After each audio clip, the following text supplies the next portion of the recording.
right now I'm going to just read a quote from Edward Mendell House and what he had to say in a private meeting with Woodrow Wilson, president between 1913 and 1921, from the private papers of Woodrow Wilson. Quote, "Very soon, every American will be required to register their biological property in a national system designed to keep track of the people, and that will operate under the ancient system of pledging.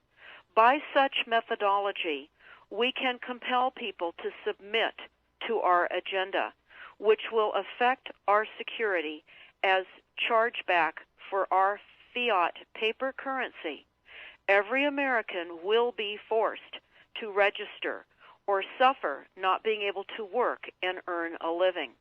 They will be our chattel, and we will hold the security interest over them forever by operation of law merchant under the scheme of secured transactions.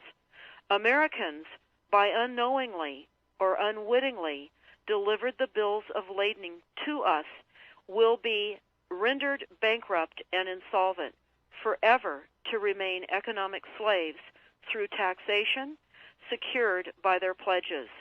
They will be stripped of their rights and given commercial value, designated to keep us a profit that will be none the wiser. For not one man in a million could ever figure out our plans, and if by accident one or two would figure it out, we have in our arsenal plausible deniability. After all, this is the only logical way to fund government, by floating liens and debt to the registrants in the form of benefits and pledges. This will inevitably reap us huge profits beyond our wildest of expectations and leave every American a contributor to this fraud, which we will call social insurance.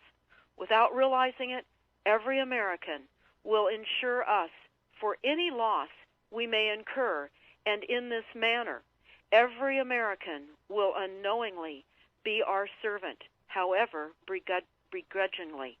The people will become helpless, without any hope for their redemption, and we will employ the high office of the President as our dummy corporation to foment this plot against America.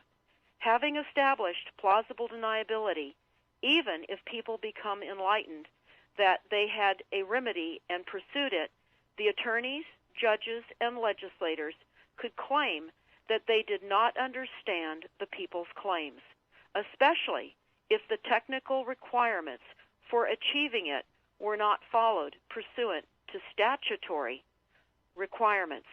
Requiring the public schools to teach civics, government, and history classes out of federally approved, politically correct textbooks written by the publishing houses owned by the owners of the Federal Reserve would assure that the people would not discover the remedy for a long time, if ever.